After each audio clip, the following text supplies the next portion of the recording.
Listen, K-fam. She finished the seam before she looked up. A Mafia boss stood in her atelier, and she made him wait. Her name is Leora Beaumont. Black, 28, a couturier with the best hands in the city. Her atelier, Beaumont Prive, is bleeding money. An American investor wants to buy her expansion and her name with it. A socialite calls her just the hands. She is one bad month from losing everything she built. Then the door opens. Han Mi-suk walks in with 2 bodyguards and her son, Han Do-yun. They call him Stillwater. 36. Calm. A blue koi tattoo climbing the left side of his neck into his collar.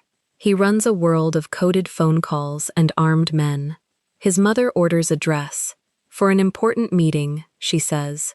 And on the first fitting, the matchmaking begins. Omo, K-fam, you should hear it. Then you need someone elegant. I need someone who knows the difference between elegance and obedience. Do-yun has no answer. After that, he keeps coming back. Imported fabric. Protocol questions. Reasons that aren't reasons.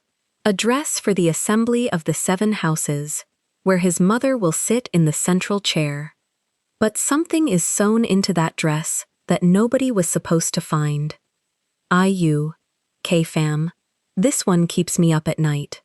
Before starting the story, comment down below where you are watching from and what time it is there.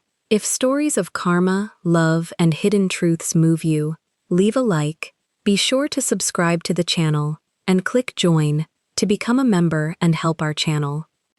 Leora Beaumont pulled the pin from between her teeth and sank it into the seam before the fabric could shift. One breath. That was all the margin she gave herself on a shoulder like this, and the client above her was talking through the whole thing, so the margin was already gone. She worked anyway. The terracotta silk of her own blouse caught the afternoon light as she leaned, the tape measure swinging off her neck like a second pulse, and her fingers moved the way fingers move when the brain has stopped supervising them years ago. You do understand what a name like mine does for a place like this, the woman said. Leora set the last pin. Then she looked up. The woman was called Delphine Cross. Old money the way a bruise is old. You couldn't see where it started, but everybody agreed it hurt. She stood on the low-fitting platform in a half-basted gown, arms out like she was being weighed, and she watched Leora in the tall mirror instead of looking at her directly. That was a choice. People made that choice a lot in this room. Leora walked a slow circle around the platform.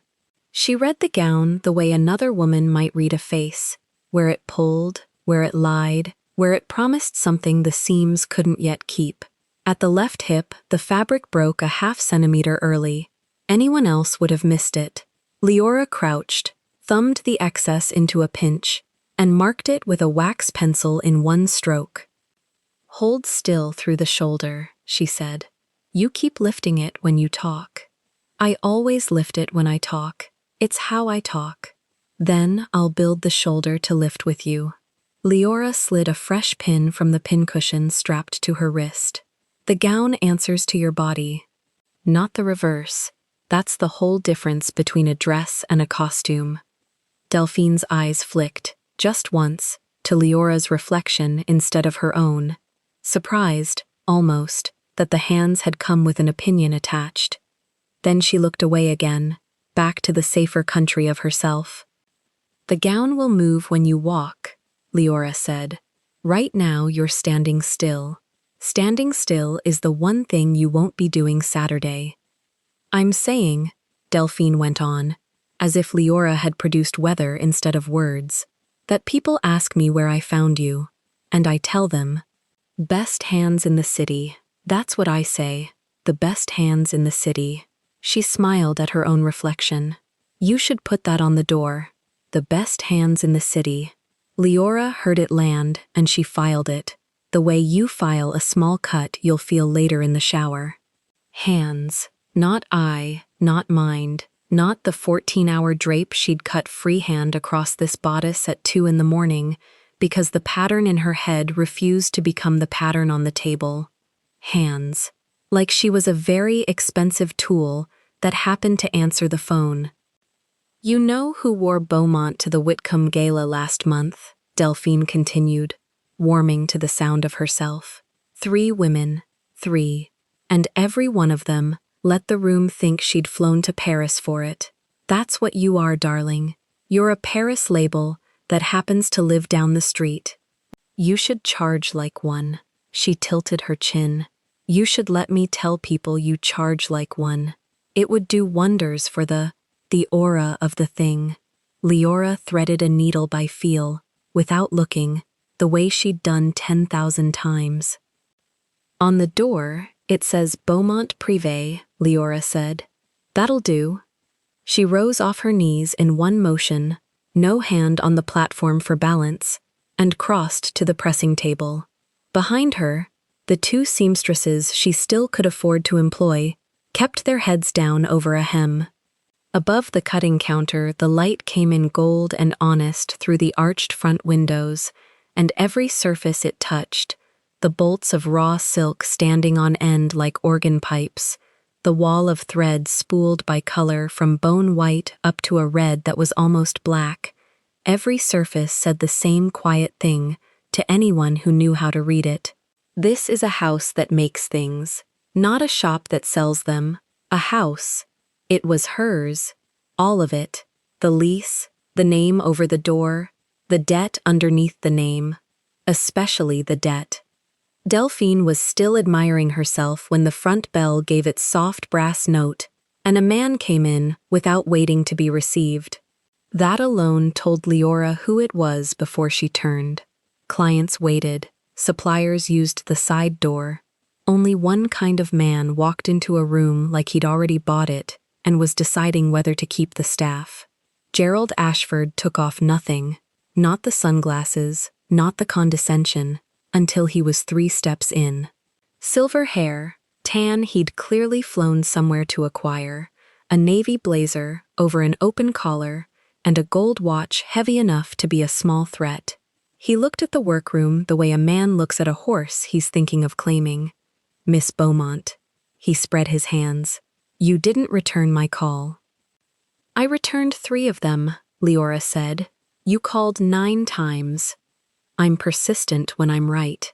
He drifted past a rack of muslin toils, touching one with 2 fingers, and she watched those 2 fingers the whole way.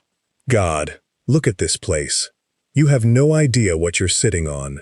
No idea. Delphine, sensing that the room's attention had left her, cleared her throat from the platform. Leora crossed back, murmured something low, unpinned the woman from the moment with a professional grace, and steered her toward the curtained changing alcove with a promise of Saturday and a bill that would follow it. The seamstresses eased the half-gown off Delphine's shoulders. The brass bell rang once more as she left, and then it was Leora, Gerald, 2 women pretending very hard to be invisible, and the debt. Say it fast, Leora said. I'm working. Gerald smiled like she'd flirted with him. He pulled a chair from the wall, turned it, sat without asking. Beaumont Privé does 1 city, he said. 1. You've got a client list that would make a Paris house weep, and you're capping yourself at what? 100 gowns a year? 200? Because there's 1 of you, and there's only so many hours. He leaned in. I want to take you global, real capital, a second atelier before the year's out. Milan, then Seoul. You have no idea how hungry Seoul is right now. They'd eat the name Beaumont alive. Your work, on 3 continents, inside 18 months. Something in Leora's chest did move at that. She wouldn't have been human if it hadn't. She'd sketched those exact cities on the back of an invoice once, at 3 in the morning, and then she'd turned the invoice over and remembered why she couldn't. Gerald read the flicker on her face. He was good at that. Reading the flicker was the whole of his trade. There it is, he said softly. You've thought about it. Of course you have. A talent like yours pacing this one room is a Ferrari doing school runs. It's an insult, frankly. To you. He let a beat pass. Soul alone would put your name in front of 10 million women who've never had permission to want something this good. You'd change the entire vocabulary of an industry over there, and you'd do it in 3 years, not 30. And in exchange, she said, in exchange I protect my investment. He said it gently. That was the tell, the gentleness. Creative oversight, a design committee. Nothing that touches your genius, Leora. I'm not a barbarian, I'm not going to tell you where to put a dart. But the collections, the direction, the story of the brand, what it says, who it's for, that gets decided as a group, with capital in the room. With you in the room. With the money in the room, I'm just the money's manners. And what does the money want to change first? Leora said. Since we're being honest under all this charm, what's the first note the committee gives me? Gerald spread his hands. Generous, reasonable. Nothing dramatic? Maybe. The pricing tiers open up. A ready-to-wear line under the same name, factory made, so the label reaches past the women who can afford 4 fittings. That's not a compromise. That's a kindness. That's democracy. That's my name on something I never touched.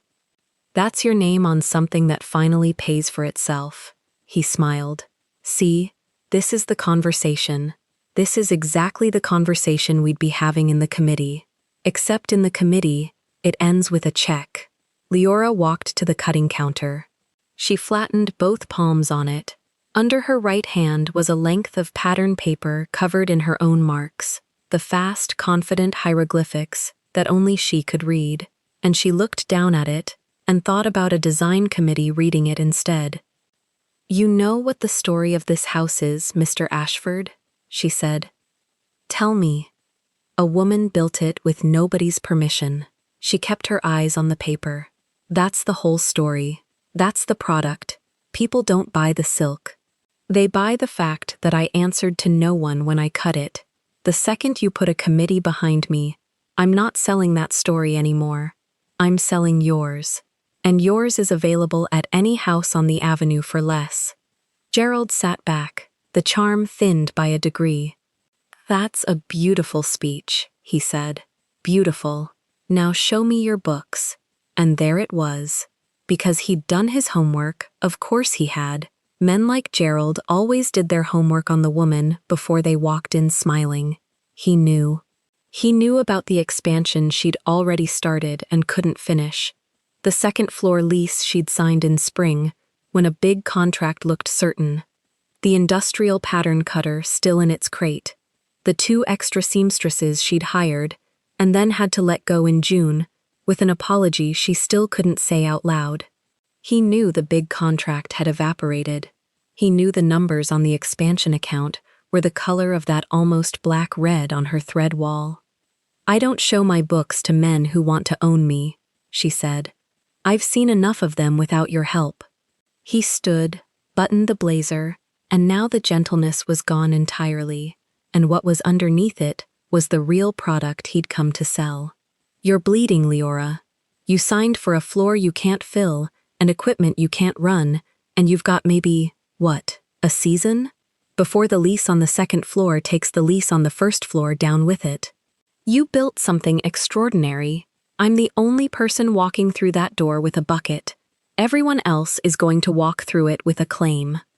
He set a card on the cutting counter, on top of her pattern paper, dead center, like a man planting a flag. When the water's at your chin, he said, you'll call, they always call, and the number's the same, but the terms won't be. The bell rang him out into the gold afternoon. For a long moment, Leora stood with her palms still flat on the counter. Then she picked up the card, and she didn't tear it, which she wanted to, because a torn card is a decision, and she wasn't allowed to make decisions when her heart was going like this. She slid it into the wide drawer under the counter, the one with the samples nobody bought, and she shut the drawer with her hip. Marisol, she said, without turning. The expansion ledger. Bring it to the back.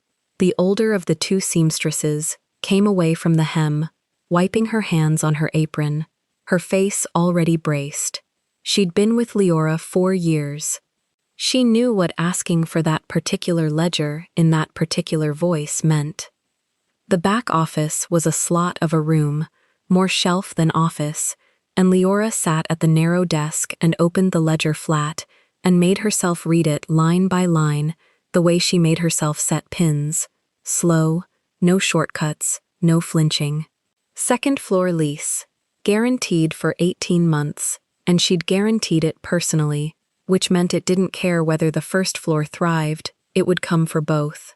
The pattern cutter, 40,000, financed.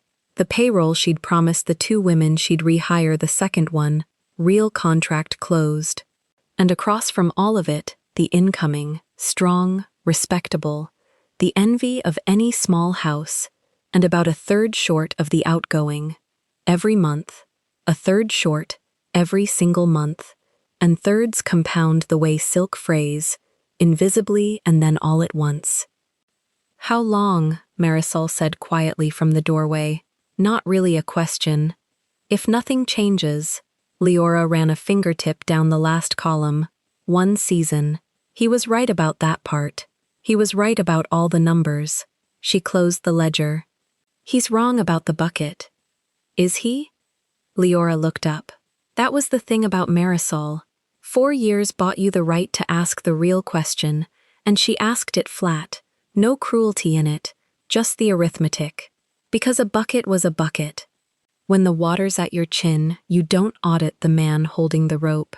"If I take his money," Leora said, "in 2 years there's a house on the avenue with my name on it, and his hands inside it, and everyone will think I sold. They'll be right. And the next black girl who wants to do this without asking permission won't have a single door to point at and say, 'She did it, so it can be done.' That door won't exist. I'll have sold it for a floor I don't even have furniture for." Marisol was quiet. Marisol set a second folder on the desk without being asked. Inside were the letters, the polite ones from the leasing company, dated a week apart, each a shade less polite than the last. Leora had read them all standing up, which was how she read things she refused to sit down with. The most recent one used the word remedies. She knew what remedies meant in that mouth. It meant men in a van and a padlock, and a notice taped to the arched windows where the gold light came through. "They gave a date," Marisol said. "It's in the last one. I circled it." I saw the circle. Leora hadn't let herself read past it. She read past it now. 90 days, near enough. 90 days to find a third of every month she'd been short, times the month still coming, or the second floor took the first floor and the name off the door with it. She sat with the number the way you sit with a diagnosis. No flinching, no shortcuts. 3 months, she said. He said a season. He undersold it by a hair, which for a man like that is practically honesty. "So no," Leora said. "It's not a bucket. It's a nicer way to drown." She said it light, almost a joke, because that was how she survived the sentences that would otherwise fold her. She said them fast and moved past them before they could sit down. And she stood and smoothed the ivory of her trousers and went back out into the workroom where the gold light was already going long and amber across the floor, because there was a hem to finish, and finishing it was still, somehow, hers to do. She finished the hem herself. Every stitch, by hand, though a machine would have been faster and no client alive would have known the difference, because she would have known, and because on the nights the numbers came for her the only medicine that worked, was proof that her hands still did the thing no committee could vote on. She pulled the thread taut, bit it, smoothed the seam flat with her thumbnail. Delphine Cross would wear this Saturday and tell a room she'd flown to Paris for it. Let her. The seam would still be Leora's. She sent the 2 women home before it got dark. Marisol paused at the door, looked back like she might say a 4th-year thing, then decided the day had held enough of those and left. Leora locked the front and stood a minute in her own empty house with the streetlight coming up pink through the arched windows and 40 bolts of silk standing witness, and she let herself feel, for exactly the length of one breath, the size of the thing she stood to lose, not the lease. Not the equipment, those were just money, and money was weather. The thing was the name on the door and the right that came with it. The right to look at a woman like Delphine Cross, who reduced her to a pair of hands, and answer to nobody about it. The right to tell her own story with nobody's committee in the margin. One breath. She let it go. Then she went to the cutting counter to close it down for the night, and that was when she saw the appointment book still open to tomorrow, and a single line in Marisol's careful hand that she hadn't put there herself. She hadn't taken this booking. Neither had the women. It had come in by phone that afternoon, while Gerald was busy planting his flag, and Marisol had written it down and said nothing, and now Leora stood over it in the pink dark and read it twice, the way she read anything that mattered. 10 a.m., private fitting, no name given. The client's people had asked 3 things and only 3.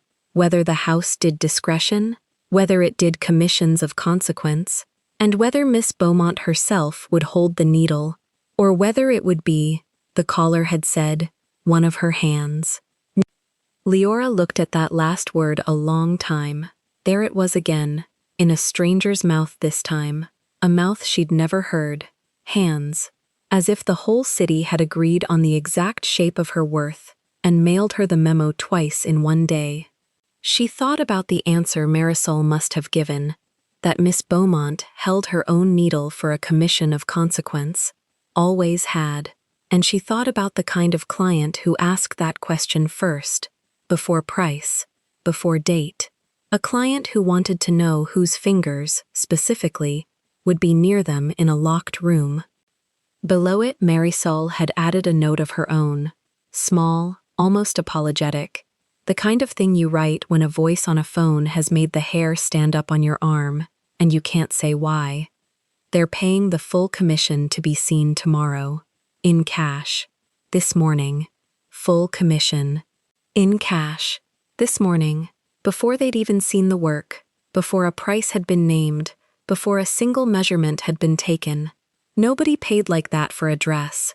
People paid like that for a door, the guarantee that when they walked through it tomorrow, it would open, and stay open, and ask no questions about who they were.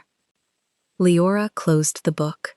She stood in the dark of the house she might lose by spring, over a name she hadn't been given, and for reasons she couldn't have defended to anyone, she reached over and turned the front window sign so that even at 10 to close it would already read, to whoever was coming, open. Leora had pins between her lips when the 2 black cars slid up to the curb. She saw them through the front window, the one she'd turned to open the night before, and something in her chest went tight and quiet at the same time. The first car parked.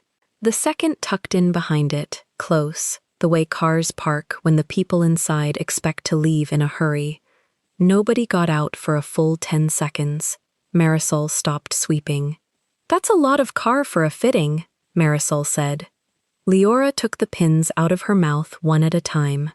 She set them in the little brass dish beside the cutting table.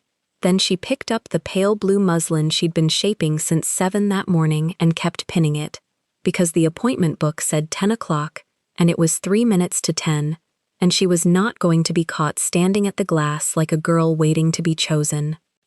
The front door opened. 2 men came in first, broad in the shoulders, hands loose at their sides, eyes moving before their feet did. Corners, exits, the back hallway, the second-floor stairs. One of them checked the ceiling. Marisol backed up until the counter stopped her. The men said nothing. They planted themselves on either side of the door, like the door had done something wrong and needed watching. Then the woman came in, and then her son. The woman was small and moved like the room already belonged to her. Silver hair pulled into a low knot, a jade ring on her right hand catching the light, a jacket cut somewhere between old country and this season. Her eyes went straight to Leora, not to the dresses on the forms, not to the wall of silk sorted bone white to almost black, not to the crystal in the window. To the woman holding the pins. Her son shut the door behind them without looking at it. The atelier had a sound to it in the mornings, a low hum of the steamer in the back and the traffic outside, and that sound didn't stop, exactly, but everything in the room seemed to hold still around him. Marisol went the color of the muslin. Even the two men by the door straightened a half-inch when he passed. He was tall and built lean and hard, under a graphite three-piece suit, cut so clean it looked poured. Black hair combed straight back, dark eyes that stayed level and gave nothing. One button open at his collar, and rising out of it, up the left side of his neck, a koi in blue-gray ink, its tail slipping down under the fabric where the shirt hid the rest. He didn't look like money. He looked like the thing money was afraid of. Leora pushed one more pin through the muslin. She felt the whole room want her to drop it, want her to hurry, to smile, to come around the table with her hands out. She finished the seam. She smoothed it flat with 2 fingers, checked the fall of it against the dress form, and only then did she look up. "You're the 10 o'clock," she said. "We are," the woman answered. Her English was careful and exact, each word set down like a stitch. "You're Miss Beaumont." "I am." "You make people wait." "I finish seams," Leora said. "The seam doesn't wait well. People do." Something moved at the corner of the woman's mouth, not a smile.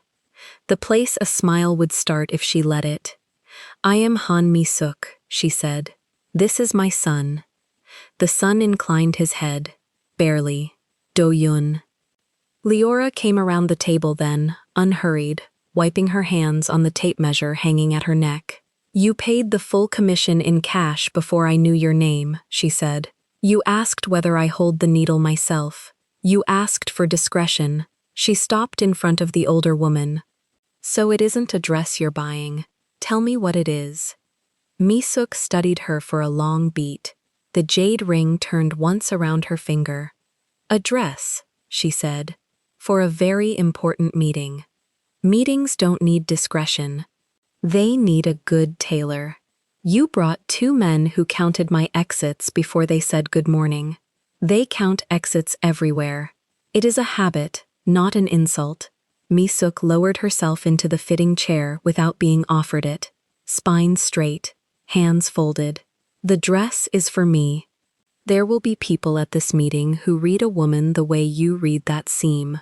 What I wear must say the correct thing before I open my mouth. Can you make a dress that speaks, Miss Beaumont, or only one that flatters?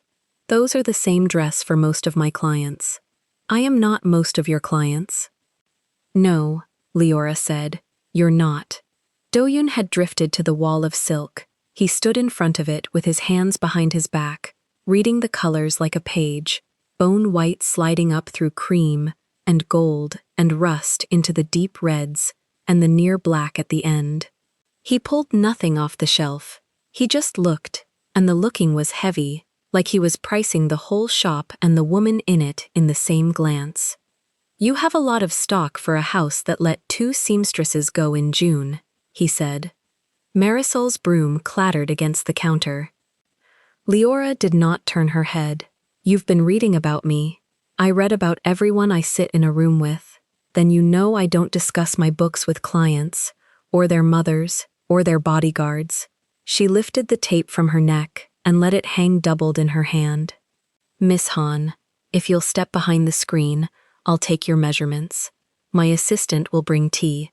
Your men can watch the door from the inside, where it's warmer, or the outside, where it's private. Their choice, but they don't watch me work." Do-yun turned from the silk. For the first time, his eyes moved across her the way the guards had moved across the room. Corners, exits, the shape of the thing in front of him. Not a leer, an assessment. She let him do it and looked back at him while he did, chin level, and did not fill the silence. "You speak to my mother like that," he said. It was not quite a question. "I speak to everyone like that." She'll get used to it faster than most. Misuk made a small sound that might have been a laugh, dry as paper. Leave us, Doyun. Iomioni. The men stay. You go and drink coffee somewhere and stop pricing the woman's shop. She waved the jade ring at him.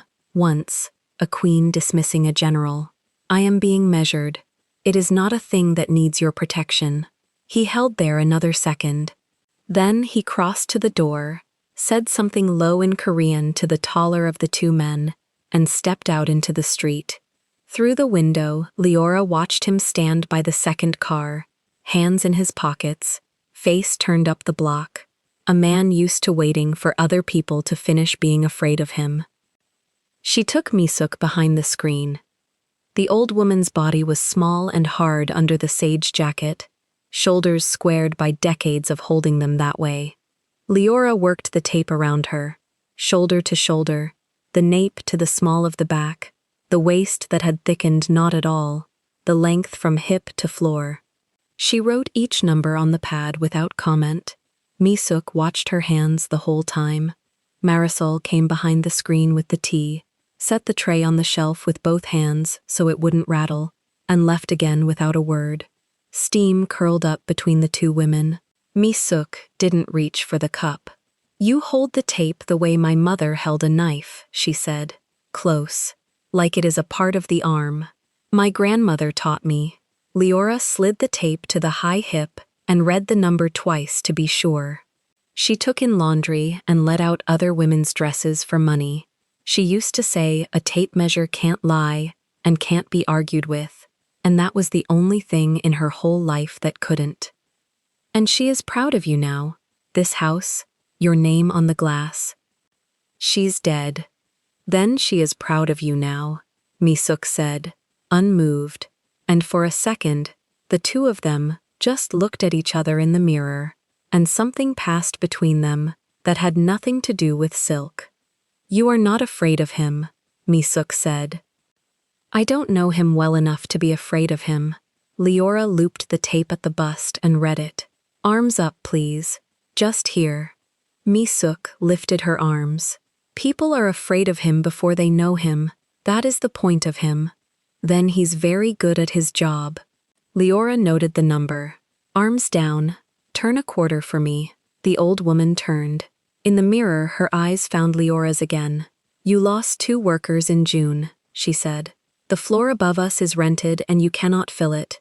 There is a machine in a crate you have not opened because you cannot afford to be wrong about it. She said it gently, almost kindly, which was worse than if she'd been cruel. A woman came to see you yesterday with a checkbook, an American, silver hair, loud watch.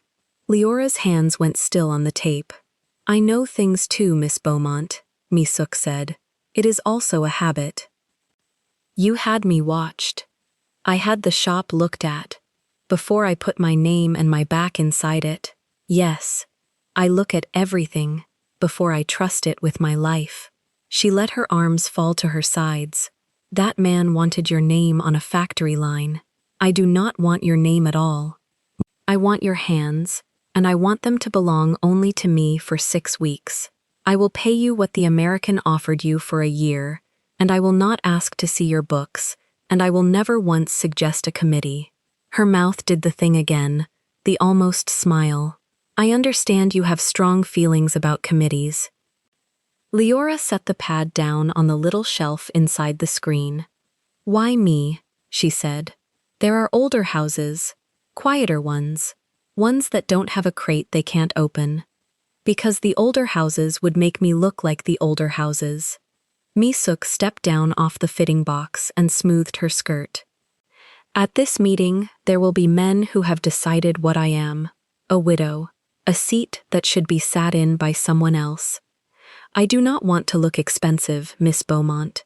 Expensive is easy to buy and easy to dismiss. I want to look like I cannot be moved.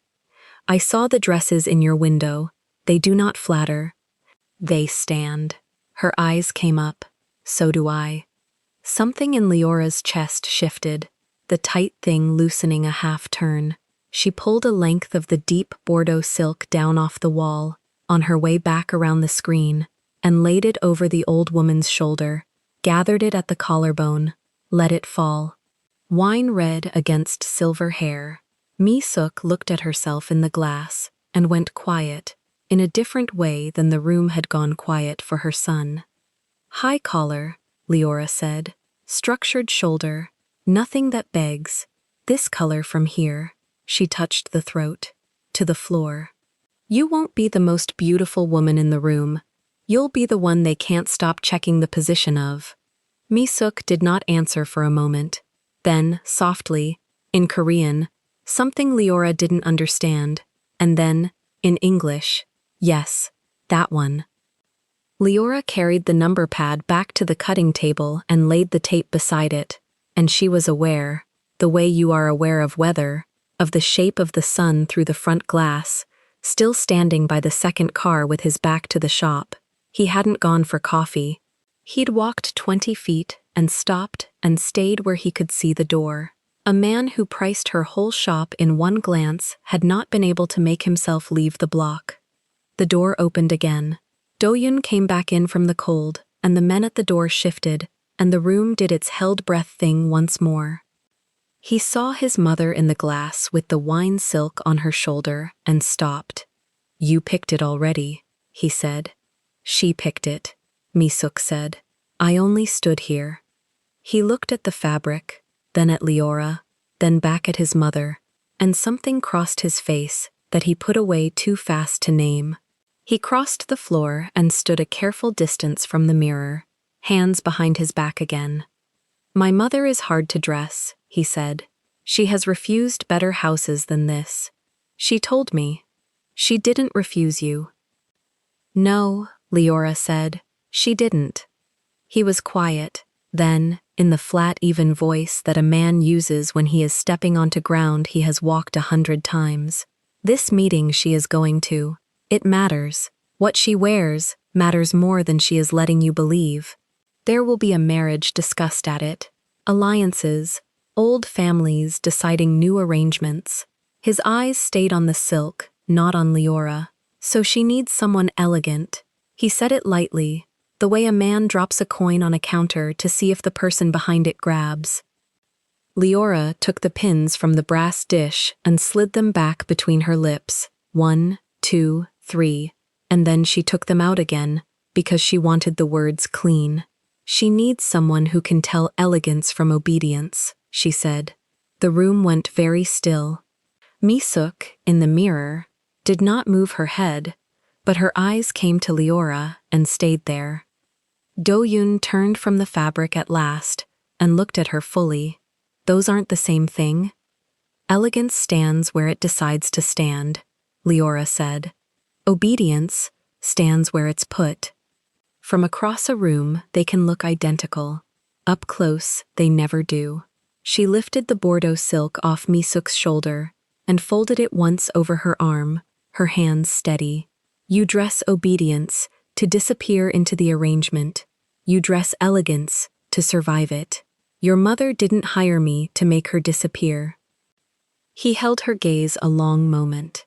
Behind him, one of the guards had gone very interested in the toe of his own shoe. You talk like this to everyone, he said. Or did you decide on the walk over that I was worth the risk? I don't know what you are yet. I know what she is. Leora nodded at the mirror, at the small, straight-backed woman watching them both. She walked into a shop that's 90 days from closing and offered to save it and asked for nothing but my hands and my silence. Men who mean harm don't come in the front and pay first. They come in last and pay never. She set the folded silk down, waiting. So no, I didn't decide you were worth the risk. I decided she was worth the honesty. You came attached. Something almost lifted at the corner of his mouth, gone before it arrived, the same half-smile his mother wore, inherited like the jaw. And you know the difference, he said, just by looking. I've made a living on it. She met him without a blink. You should ask yourself why she came to the one house in the city that isn't afraid of her, instead of the ones that are. Leora turned and laid the silk on the cutting table, and over her shoulder, without heat, she said the thing that came to her the way a needle finds the weak place in a seam. Maybe your mother found the right person before you did. The words landed, and did not have anywhere to go. Do-yoon opened his mouth. And then he didn't.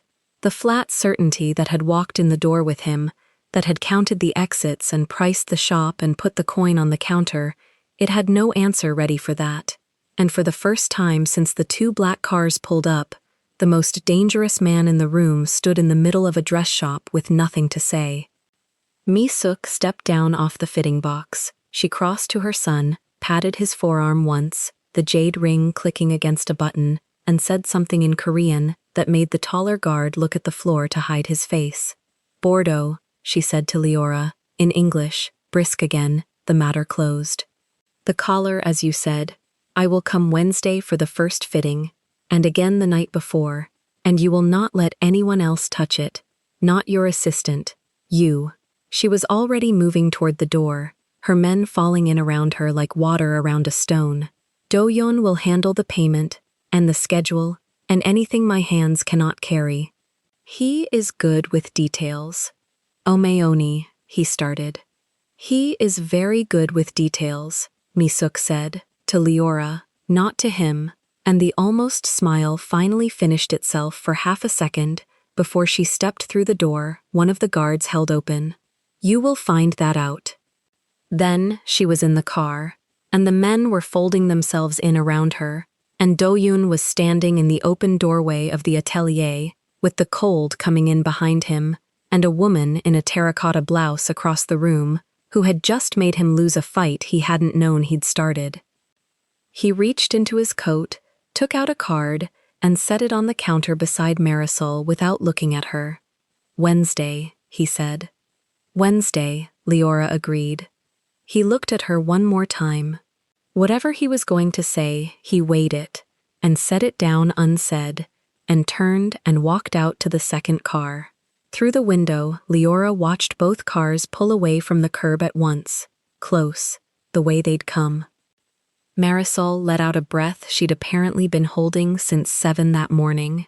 She picked the card up off the counter with 2 fingers like it might be warm. Leora, she said, do you know who that was? Leora picked her pins back out of the brass dish. She looked at the length of Bordeaux silk laid across the cutting table, wine red and waiting, and at the numbers on the pad, and at the card in Marisol's hand with no company on it and no name, only a phone number and a single line of Korean neither of them could read. A client, she said, and slid the first pin home.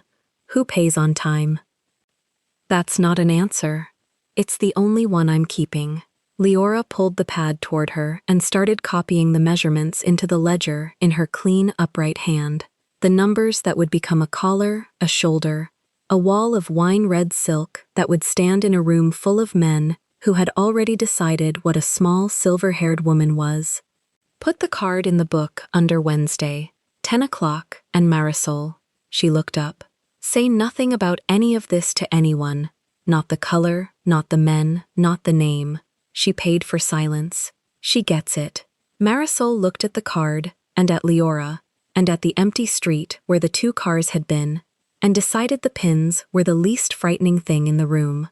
She went back to her broom, but her hands, when she reached for the second pin, were not quite as steady as they'd been at 7, and outside the front window, the sign she'd turned the night before still read, to the empty street, to anyone else who might be coming, open. Wednesday, 9:40 in the morning, and Do-yeon was already inside the atelier before Leora had unlocked the front for anyone else. He didn't come alone, but he came early, which was its own kind of statement. The 2 cars sat at the curb the way they always sat, engines soft, glass black, 1 guard by the door.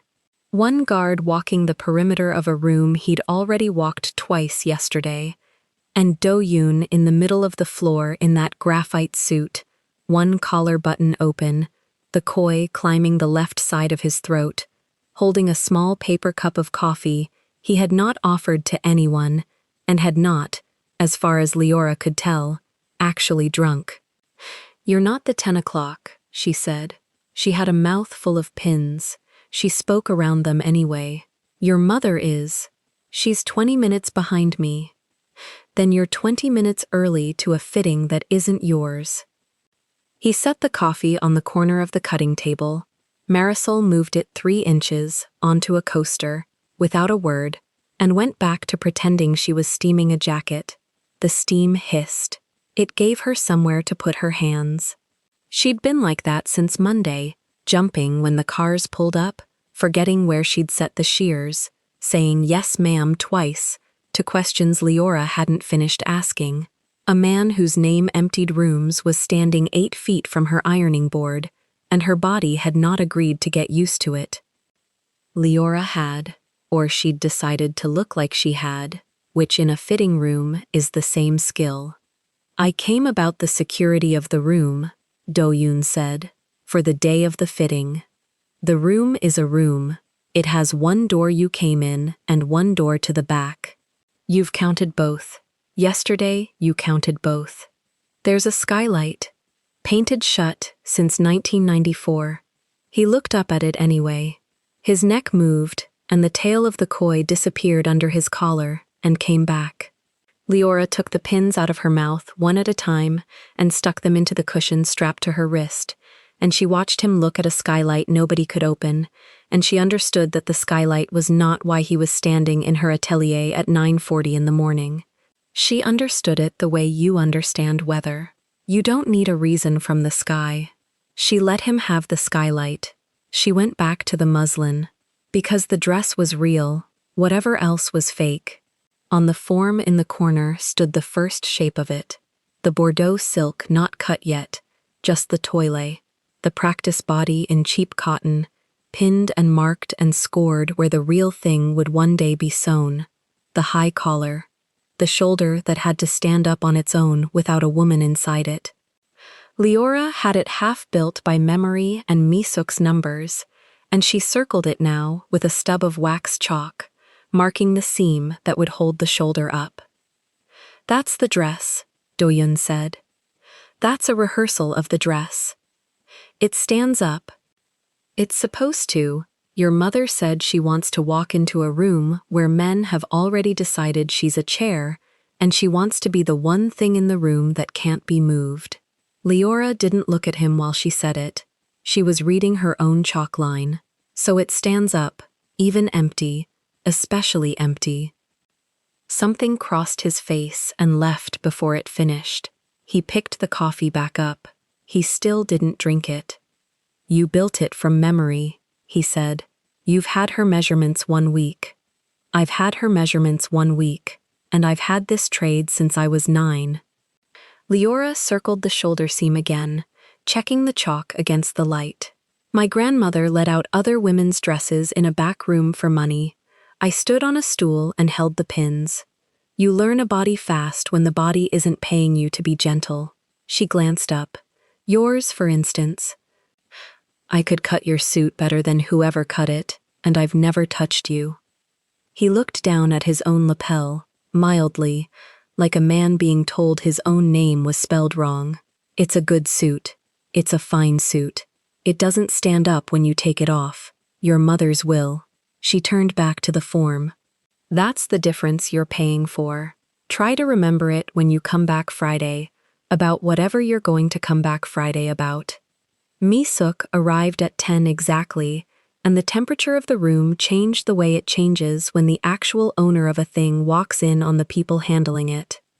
She came in the sage jacket over the charcoal skirt, the jade on her right hand, and she looked at her son standing by the toilet of her own gown, with the small, tired amusement of a woman who has watched this play before and knows all the parts. "You inspected the skylight," she said to him. In English, for Leora's benefit. That was deliberate too. "It's painted shut," Do-yoon said. "Since 1994, Misuk agreed, and the corner of her mouth moved, and Leora turned away to hide her own before it could be read as agreement. The fitting itself was clean. Behind the screen, Leora fit the toilet to the older woman's body. and the numbers she'd taken the week before held true, and the shoulder stood where she'd promised it would stand. She pinned the collar tighter at the nape. She marked where it bit.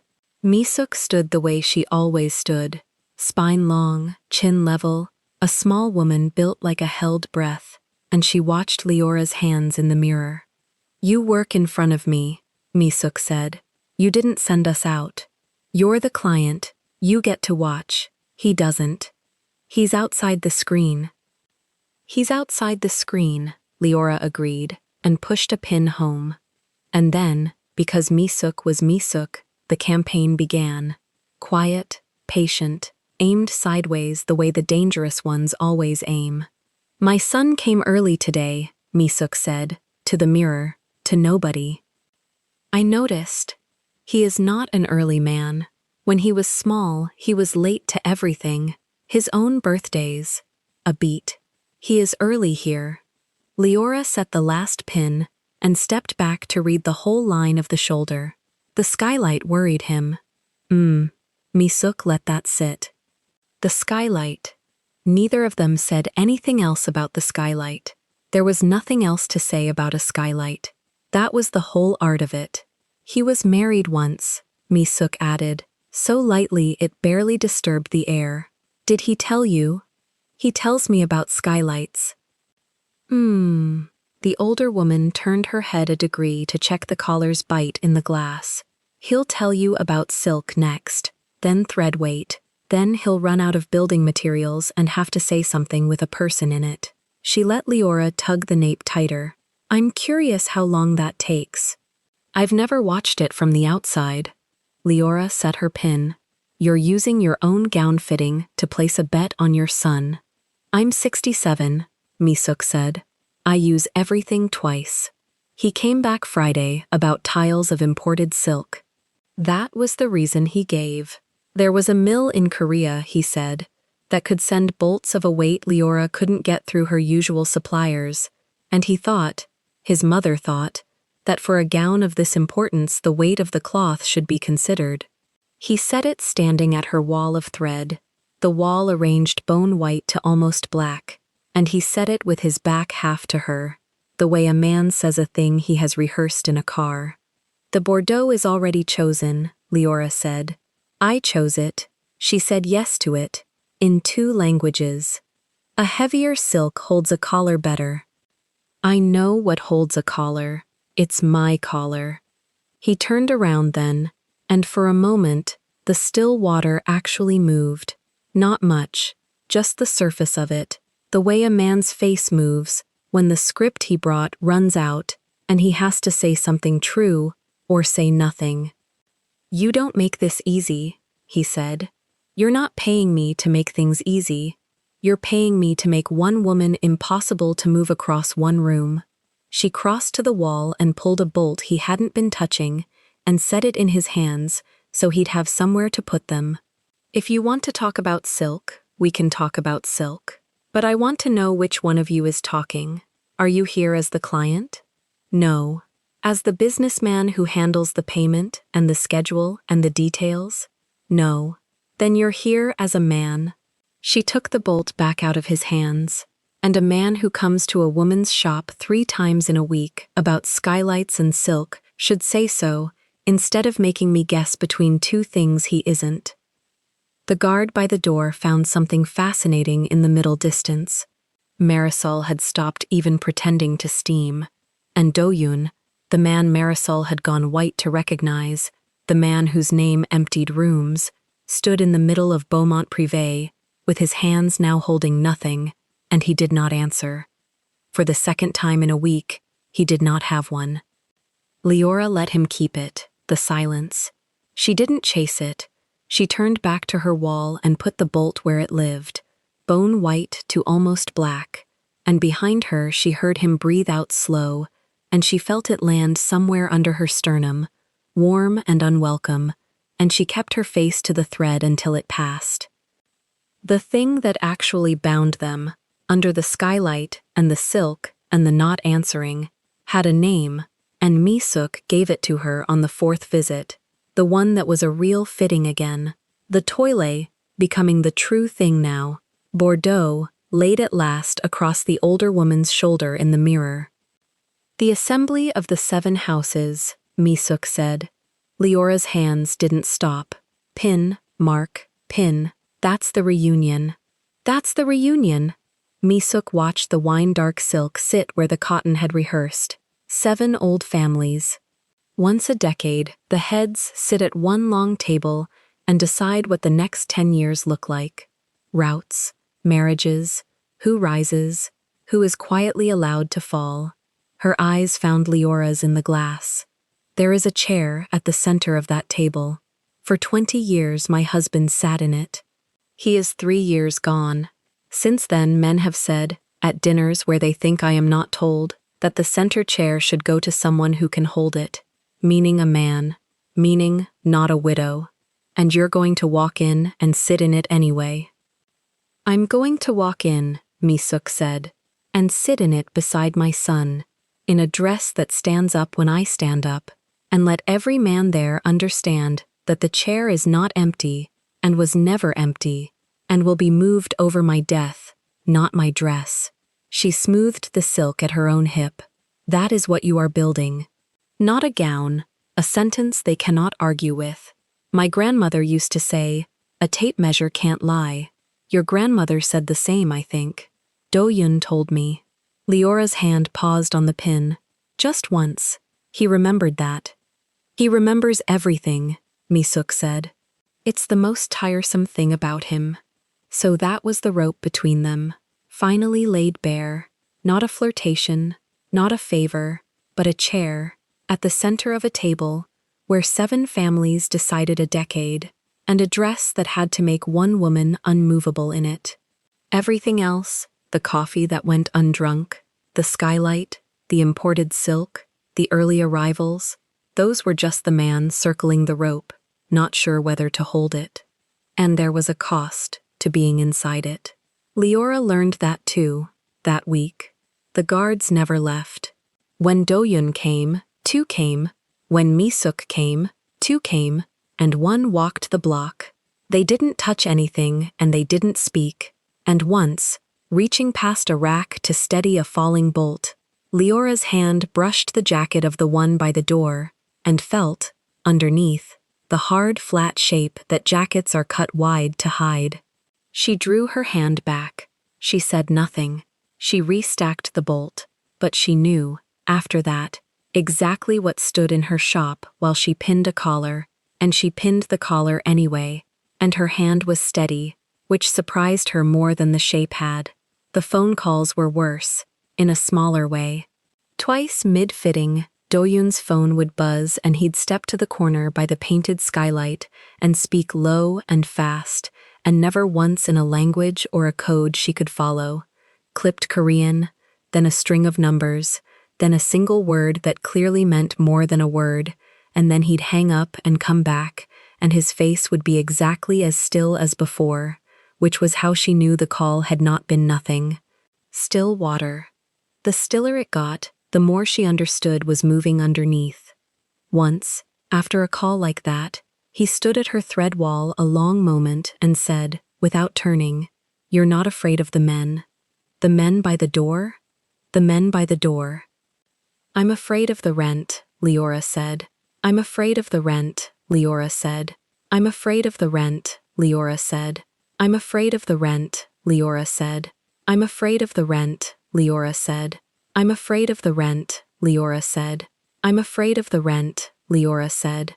"I'm afraid of the rent, so you can decide for yourself how the rest of my month is going." He almost laughed.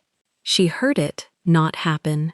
And that near laugh, swallowed, did more damage to her resolve than any of the answers he wouldn't give. "The rent," he repeated, "not the guns.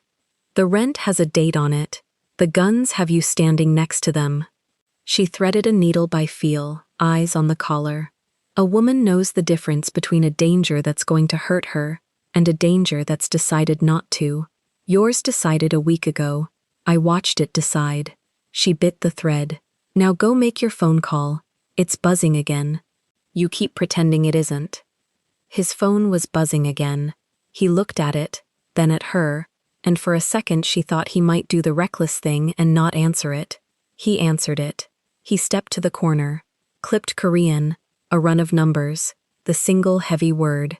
And Leora sewed a collar built to be unmovable and listened to a man be moved, in a language she couldn't read, 10 feet from her hands. Mi-suk kept working her seam, patient as a woman who has all the time she needs. He was married, she said, another afternoon, apropos of thread. Do-yun, years ago, to a good, obedient girl chosen well. She was elegant. Mi-suk tested the word in her mouth and set it down again. She did everything she was told. She waited where she was put. It was a very peaceful house, and he was not in it very much. She looked at Leora in the mirror. You asked, at your first fitting, whether I could tell elegance from obedience. I have been thinking about it all week. It was rude of you. It was. I liked it, Mi-suk said, so I will answer it. I have had 30 years of obedience in my family, and it has cost me more than any war. Obedient men signed the papers that are strangling these houses. Obedient wives said yes to everything and taught their sons to do the same. She turned, off her mark, which she never did, and faced Leora directly instead of the mirror.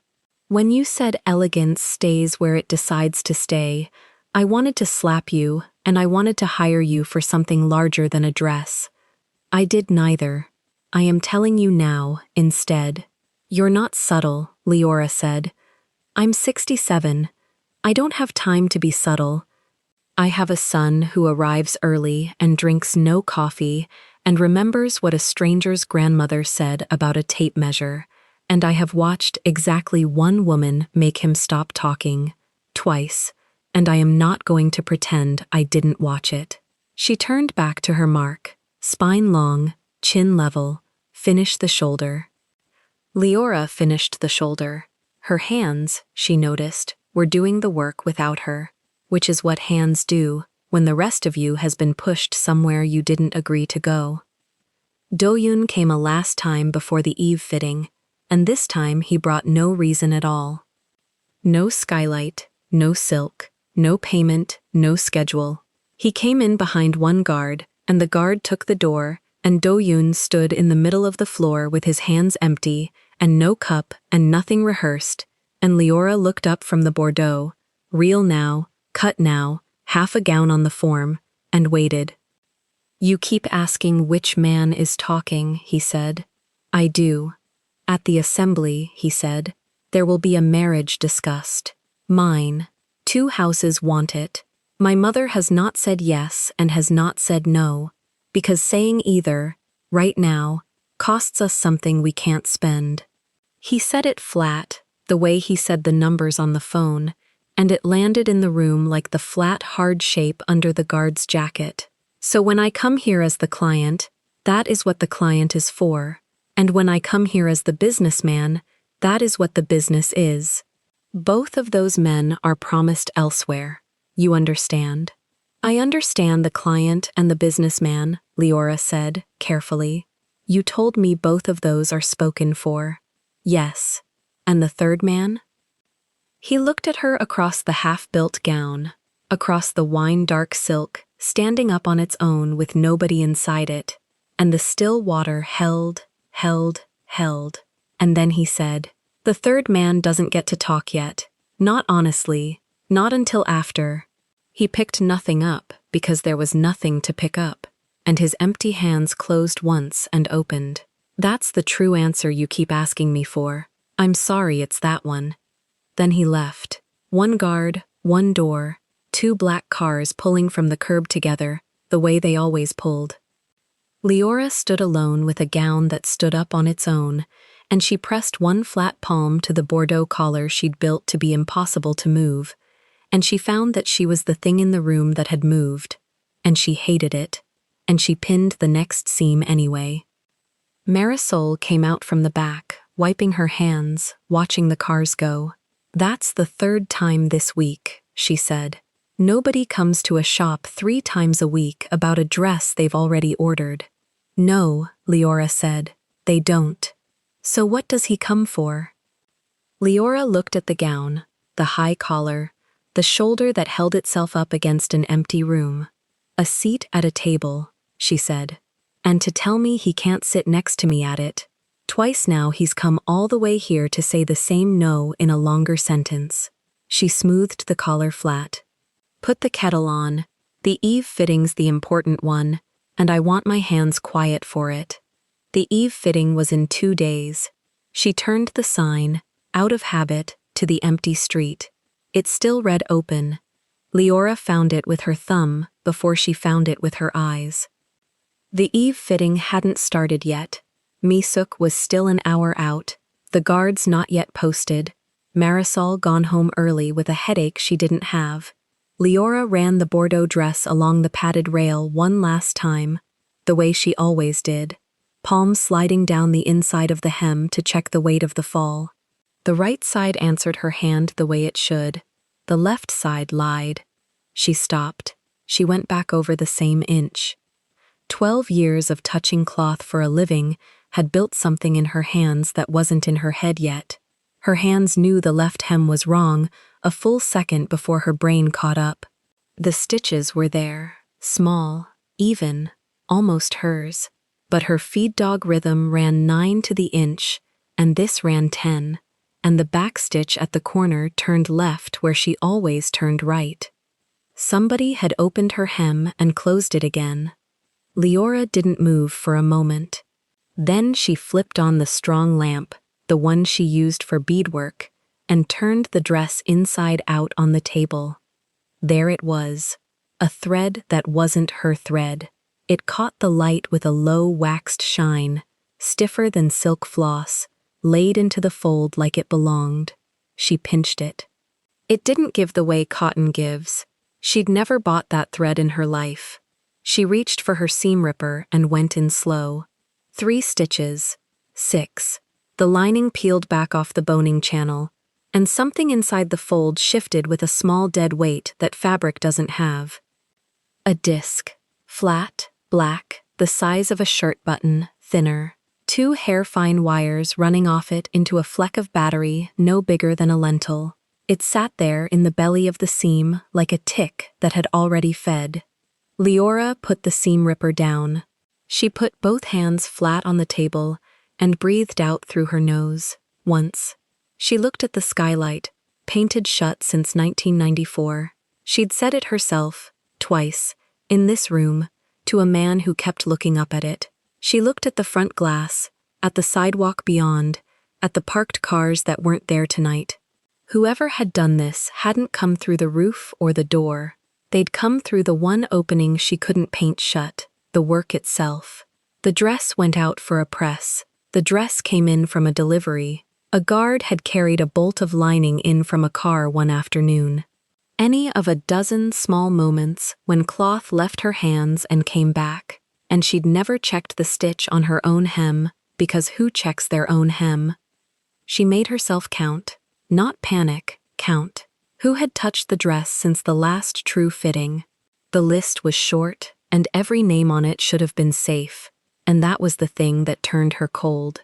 Somebody safe had opened her work. She knew what it was. Everyone knew what it was. You didn't have to run with dangerous men to recognize the thing that listens. Her first move was her hand toward the card in the drawer, the anonymous one. 1 phone number, 1 line of Korean. Call Do-yun. That was the reflex, and she watched it happen in herself and stopped it cold. Because she thought it through. If she called Do-yun, Do-yun came with cars. Do-yun came with men who counted exits and looked at the skylight. He'd tear the shop apart, plant 20 of his own where this one had been, and whoever had slipped a wire into her hem, whoever had studied her stitch close enough to fake it, would feel the ground shift and go still. You don't catch a rat by turning on every light in the house. You catch it by letting it keep thinking the room is dark. So Leora did the harder thing. She left the disc exactly where it lay. She laid the lining back down over it, not sewn, just resting, and she stepped back from the table like it might hear her step. Then she crossed to the drawer, took out the card, and dialed the number that wasn't Do-yun. It rang twice. Yeoboseo, Misuk's voice, low, unhurried, an old woman who was never woken by a phone because she was never asleep. It's Beaumont. Leora kept her voice flat, kept it in the register of a fitting confirmation, in case the little disc was better than it looked. I need you here before the fitting. Alone. Come to the back door on Delaney, not the front. A pause on the line. Not a confused pause. A calculating one. You found something, Misuk said, not a question. Leora's grip tightened on the phone. How would I have found something? Because you called me, and not my son. The old woman exhaled, and there was something almost like satisfaction under it. 20 minutes. She hung up. Leora set the phone down and looked at the dress. The Bordeaux silk she'd cut to stand up on its own, to make one small woman unmovable at a long table. Someone had cut into it to make it talk. She turned off the beadwork lamp. She didn't want the seam lit when Misuk came in. She wanted to watch the old woman's face find it the way her own hand had. Misuk came through the Delaney door in 19 minutes, with no guards and no jade jacket, a plain gray coat over the sage, her hair still in its low knot, moving faster than a woman of 67 had any right to. She didn't say hello. She looked at the table, at the dress turned inside out under a dead lamp, and her eyes went straight to the open channel of the left hem, the way water finds the crack. Show me, she said. Don't say what it is. Leora peeled the lining back with 2 fingers. Misuk leaned down. She was very still over it, close enough that her breath should have fogged the little disc. Something moved across the old woman's face, not surprise, the opposite of surprise. The look of a person who had set a plate at the table for a guest she'd suspected all along, and here he was, wiping his feet on the mat. Ah, she breathed. Just that. Then, so quiet Leora barely caught it, a string of Korean that ended in one hard word, spat like a seed. Misuk straightened. Not sewn back. Good. Whose stitch is that? Mine. Leora's jaw set. Copied. Whoever did it sat close to me, watched my hands long enough to fake the front and miss the back. She turned the corner up. I turn my back stitch right. This one goes left. And that thread? She flicked the waxed shine. Isn't mine. I've never bought it. It's a specialty line. Waxed silk. Expensive. And there's maybe one house in the city that carries it. Misuk's eyes came up sharp. You can find who sells it? I can find who sells it. Leora let that sit. Later. Right now there's a machine in my dress listening to us breathe. Why aren't we more careful with our mouths? That was when the old woman smiled. It was not a warm smile. It was the smile of a chess player who has just seen 4 moves at once and liked all of them. Because, Misuk said, low, stepping back from the table and switching, deliberately, to the flat, bright tone of 2 women discussing a hemline, we are going to be very, very careless with our mouths. She let her voice carry now, pitched for the disc. Yes, this length is good. Turn to the light, I want to see the shoulder. Leora understood in one breath. Her pulse kicked, but her hands stayed a dressmaker's hands. She lifted the dress by the shoulders and made the rustle of silk moving. The shoulder holds, she said, playing it, her voice for the room now, for the wire. Stand into it, it won't drop. Misuk came around the table, into the pool where the little disc could drink her clearest. She dropped her voice to the exact volume of a confidence, quiet enough to sound real, loud enough to be caught, the volume of a secret that wants, more than anything, not to be a secret. Listen to me while it's only us, Misuk said. About the assembly. Leora went cold and kept moving. The bake matter. There is no bake matter anymore, Misuk said it, like she was letting go of a stone she'd carried a long way. My son has decided. He will not marry the girl. He is done pretending the 2 houses can share a table. A beat waited. He is going to break with them, openly, at the assembly, in front of the 7 chairs. Leora's hands didn't stop. Pin, smooth, turn. That starts a war. That ends one. Misuk's voice dropped another notch, into the register people save for the thing they'd deny to the death. The southern routes. The harbor line. The 2 crossings the Beck think are promised to them in the marriage. Doyun is moving them, rerouting everything north through our own people before the ink is even discussed. By the time Chulmin reaches for what he thinks he's owed, there will be nothing in his hand but air. A pause. The girl was never the point. The roads were, and my son took the roads. Leora let a silence sit, the length a real conversation would hold, then fed the next line in soft, the way you'd ask a question you already knew the answer to. And Chulmin doesn't know. Chulmin thinks he's marrying his daughter into our harbor. Misuk's voice curled around it. He'll walk into that assembly to collect a bride and a road. He'll walk out with neither. My son will stand up before the last course is served and end it in front of everyone, publicly, so no one can pretend later it was a misunderstanding. A pause, laid in with a craftsman's care. You don't whisper a thing like this, Beaumont. You do it loud, once, where 7 houses are watching, and then it's done. Leora felt the shape of it land, how surgical it was, how much of a lie, and how a lie built this cleanly would cut a man who repeated it right across the throat.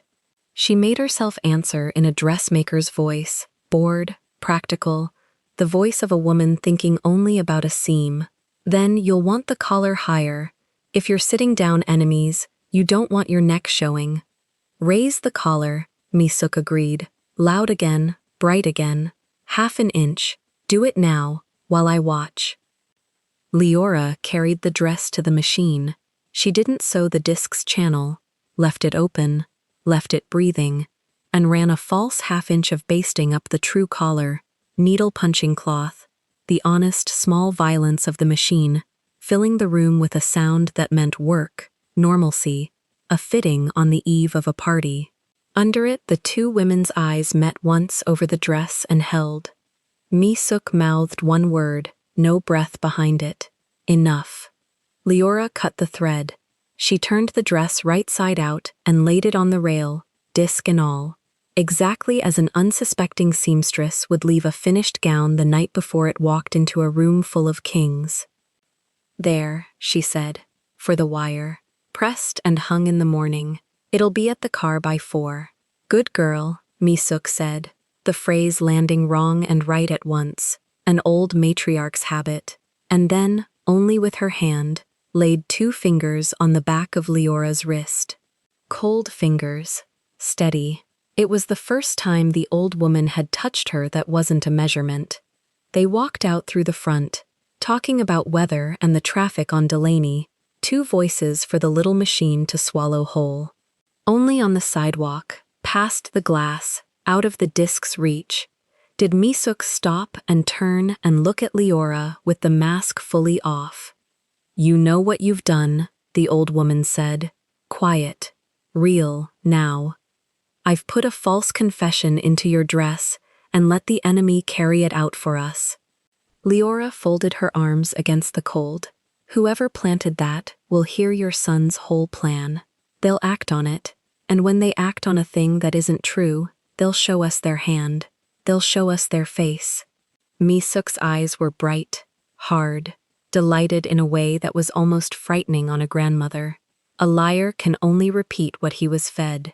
When someone at that table stands up and says, "My son is stealing the southern routes," word for word, roads and harbor and all, I will know 2 things at once. That the words came from this hem, and that the mouth saying them belongs to whoever put the wire in it.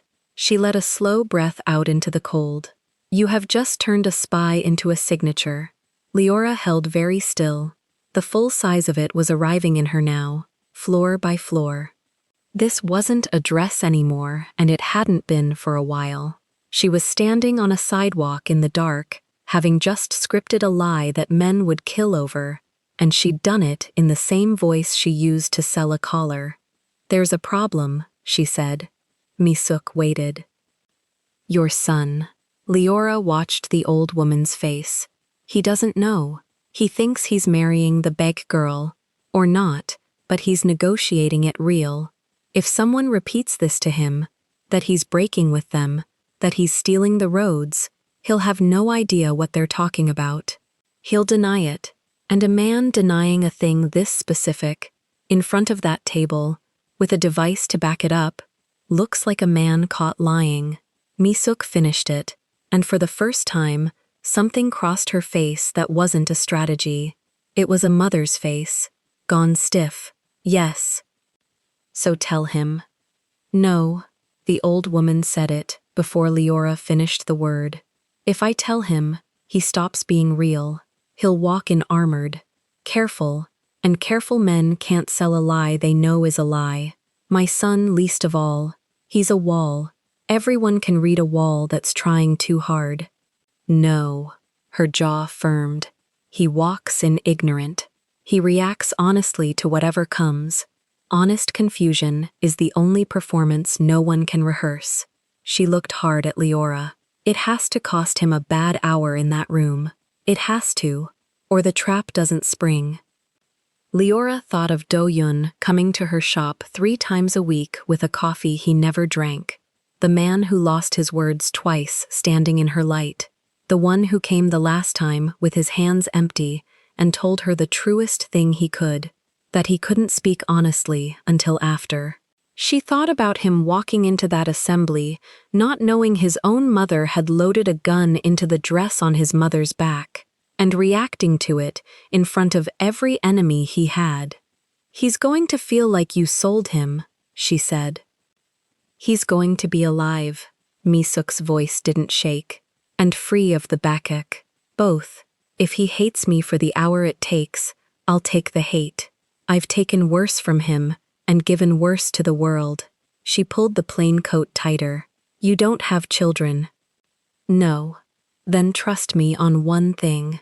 Sometimes the only way to protect a child is to let him walk into the fire not knowing you built it, and to stand where you can pull him out." Leora said nothing. The streetlight buzzed. Somewhere behind the glass, in the belly of a Bordeaux hem, a machine the size of a button was recording an empty room, waiting to be carried into a hall of 7 chairs to say the wrong man's crime in the wrong man's plan. "The thread," Misuk said, back to business, sharp. "The waxed silk. You said one house carries it. One that I know of. I'll have the name tomorrow." Leora met her eyes. "But it won't just be a shop. Thread like that. You don't sell it by the spool to walk-ins. It goes to trade accounts, uniform houses, people who need it to hold under a hot press without breaking." She heard her own words arrive somewhere ahead of her thinking, the way her hands had known the hem before her head. Somebody's crew wears that thread in their seams. Whoever bought it to sew a wire into my work, bought it because it's already in his people's clothes. It was the thread on his hand. Misuk stood very still for a moment, an old woman on a cold sidewalk, working it. Then she nodded, slow, and there was something almost like respect in it. "You should have been born into this," she said. "I was born into a back room full of other women's dresses," Leora said. "Turns out it's the same skill." "How so?" Misuk wasn't humoring her. She wanted the answer. "You learn to read a person by what they leave in the cloth." Leora rubbed her thumb and finger together, the ghost of the waxed thread still on them. "A hem tells you if a woman lied about her weight. A cuff tells you which hand she favors. Everybody thinks the secret is in the face. The secret's in the seam, because nobody guards the seam." She let it go. "Whoever wired my dress guarded his face for you your whole life. He didn't think to guard his thread." The old woman almost smiled. Then the mask went back up, the coat, the pace, and she was moving toward the car at the corner, where a single guard had appeared from nowhere, and opened a door. Tomorrow, the name, Mi-suk said over her shoulder. The dress at 4, and Beaumont. She paused, one hand on the door. Not a word to my son. Not if he comes. Not if he stands in your shop all day with that coffee going cold. He cannot know. Everything depends on him not knowing. He's going to come, Leora said. Isn't he? Before the assembly. Mi-suk looked at her a beat too long. He always comes, she said. That's the whole problem. The car door shut, the car pulled off. Leora stood alone on Delaney with the cold finally reaching her, and turned back to look at her own lit shop through the glass, the Bordeaux dress on its rail, glowing under the front lamp, beautiful and armed. A gown she'd built to make a woman impossible to move, now carrying a lie sharp enough to move an entire war. She went back in through the front so the machine would hear the bell. She said, out loud, to the empty room and the button in the hem, "Long day tomorrow," in the voice of a tired dressmaker who suspected nothing. She switched off the front lamp. She left the dress hanging in the dark with its small dead ear still listening. Then she stood in her own doorway, keys in her fist, and understood that at 10 o'clock 2 mornings ago, she had been a woman worried about rent. Now she was a woman who had written a man's confession into silk and handed it to his enemies with a bow on it. She locked the door. The sign still said open. She turned it, this time, to closed. He came at 7 in the morning, and he came without a coffee in his hand. Leora heard the second car before she saw it. She was at the long table in the charcoal turtleneck and the black trousers, hair pulled high, the burgundy dress already zipped into its garment bag on the rail, waiting for 4 o'clock. She had slept 2 hours. She had spent the rest with the sign turned to closed, and the device breathing inside a hem she had built with her own hands. When the bell over the door went, she was steaming the shoulder one last time, and she kept the iron moving, even after she saw who filled the frame. Han Do-yun did not have a pretext this time, no silk from Korea, no question about protocol, no paper cup he never drank from. His hands hung empty at his sides, and that was how she knew. "You called my mother," he said. Not a question. She set the iron on its heel. "I did. 2 nights ago, from the number on the card." He took 3 steps in and stopped, the koi at his throat catching the front light. "The card I left, the number I gave you." "The number your mother gave me." Leora folded the pressing cloth in half, then in half again. "You handed me the card. She owns the phone." Something moved behind his eyes and did not reach the rest of his face. She had watched this man go quiet under pressure a dozen times, watched him swallow a laugh, watched him take 2 verbal hits in a week and stand there without a word. This was different. This was a man doing arithmetic in front of her and hating every number. "You found something in the dress," he said. "You opened the hem, and you called her, and the 2 of you decided I was the one person in this city who couldn't know." Yes. The single word landed flat on the table between them. He had expected a defense. She gave him a fact. "Say it," he said, and his voice dropped a register, the calm going cold instead of soft. "Say what you found." A recorder, sewn into the lining on the left side. Under a hem, somebody opened and closed, trying to copy my stitch. She held his gaze. "They got the count wrong. 10 to the inch. I do 9, and the corner turned the wrong way." The iron ticked as it cooled. Somewhere out on the street, a guard shifted his weight. She could see him through the glass, and she could see the second guard walking the block, and she understood suddenly, fully, why she had done what she had done. 3 days, Do-yun said. "You've known for 2 nights. My mother has known for 2 nights. And nobody thought the man walking into that room tonight should hear it from someone who wasn't lying to his face. If we told you," Leora said, "you'd have put 20 men in this shop by morning." To protect you. To protect nothing. She came around the table now, slow, the tape measure gone from her neck, nothing between them but the width of the cutting surface. 20 men here means the person who planted that device knows the device was found. It means whoever's listening hears boots and radios and a door getting kicked, and it means they run. And once they run, doyun, you never learn who they are. You just spend the next 10 years wondering which of your own people opened your mother's dress. He said nothing. The arithmetic kept going. You'd have swept the room, she went on. You'd have found the disc, ripped it out, crushed it under a very expensive shoe, and felt strong. And the man who put it there would have watched you do it from across a very long table tonight, and smiled, because you'd have handed him the one thing he needed. Proof that you knew, proof that you were hiding. A guilty man moves fast. We needed you slow. You needed me stupid. I needed you honest. Leora didn't blink. There's a difference, and it's the whole point. Your mother said it better than I can. A man who knows can't act like a man who doesn't. You'd have walked into that hall armored, careful, watching the wrong faces.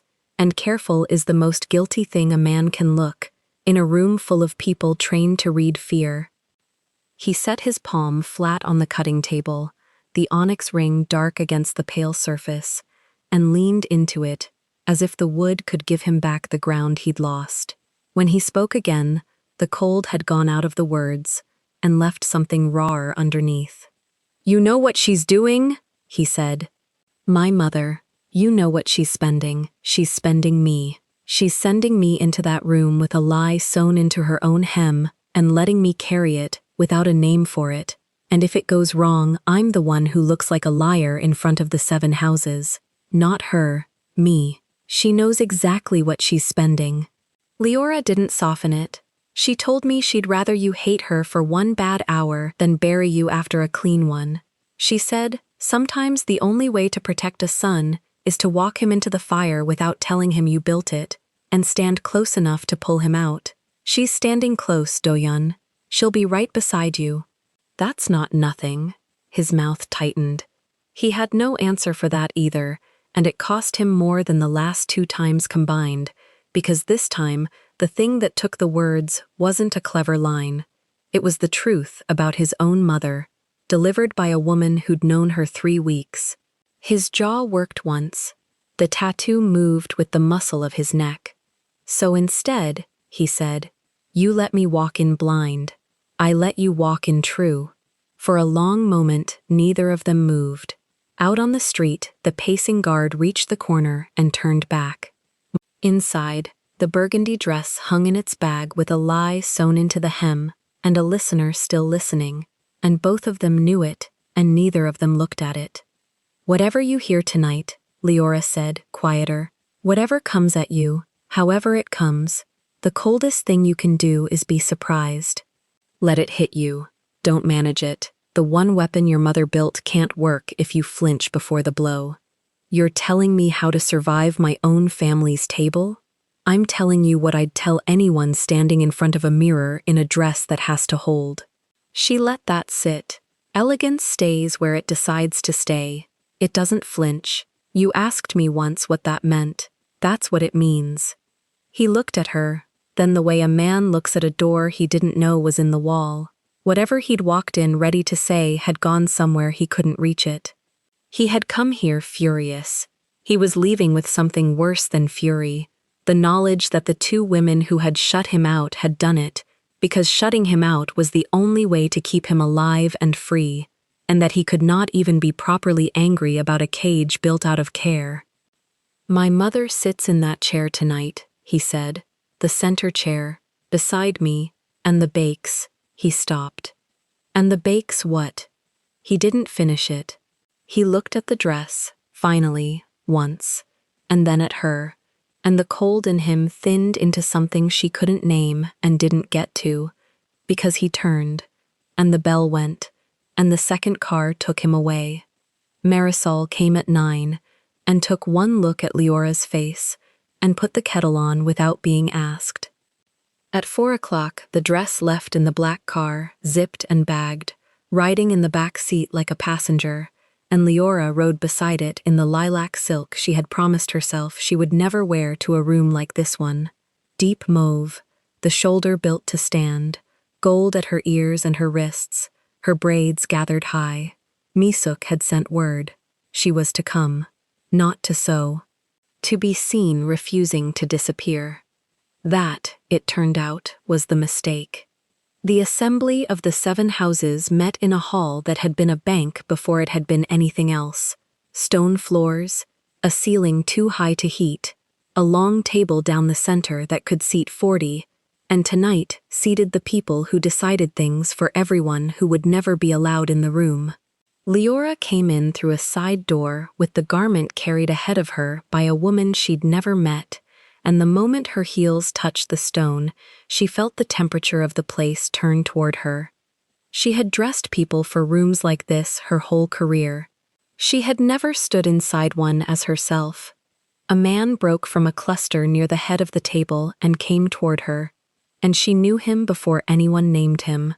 Slate blue suit, gray tie, rimless glasses, a leather case in one hand, though there was nowhere left to carry papers. He moved with a bow already half built into his spine, a servility that curved his shoulders and never once reached his eyes. "Miss Beaumont," he said it loud enough to carry, the seamstress. Heads turned. He had timed it for that. "You've come a long way from your little shop." Park Jin-tae smiled, and the smile was a courtesy laid over a blade. "Madame Han speaks very highly of your hands specifically. I've heard the phrase more than once." He let his gaze travel the room, gathering witnesses, before it came back to her. "It's an unusual thing, isn't it, for a fitter to be invited to sit among the houses, to wear silk instead of carrying it? A woman with no name at this table, no seat, no vote, no voice, and yet here she stands, dressed like a guest." Leora held still. She had learned, decades ago, from a woman washing other people's clothes in a back room, that the body that does not move is the body that cannot be read. "I carried nothing tonight," she said. "I came at the invitation of Madame Han." Of course you did." He inclined his head, all deference, all poison. "And such devotion Madame Han inspires. To think, she trusts one pair of outside hands with the most important garment she will wear in a decade, hands that touch every seam, that open every lining, that are alone with the work, night after night, with no one watching." A pause, precisely weighted. One does wonder, in times like these, how careful a house can be when it lets a stranger sew in the dark. The word landed. Stranger. He set it down in front of the nearest listeners like a coin on a counter. "There's been talk," Park went on, softer now, which was worse, of interference, of things placed where they shouldn't be, devices, ears. He spread his thin hands, the picture of reluctant honesty. "I raise it only because loyalty demands it. When such a thing surfaces, and these things do surface, the first question any sensible person asks is simple. Who had their hands inside the cloth? Who was alone with it? Who came from outside, with debts, with a failing shop, with everything to gain from a wealthy patron, and nothing to lose that the whole city doesn't already know is nearly gone?" Someone near the table exhaled. It was not sympathy. Leora understood then, completely, what he was doing, and the cold precision of it took her breath for half a second before she caught it back. He was not attacking her. He was building her. He was standing in front of 40 of the most dangerous people in the country and, with nothing but courtesy and implication, sculpting a stranger with dirty hands and a dying business, a woman who could plausibly, believably, be blamed for the very device she had found, if the device were ever named aloud.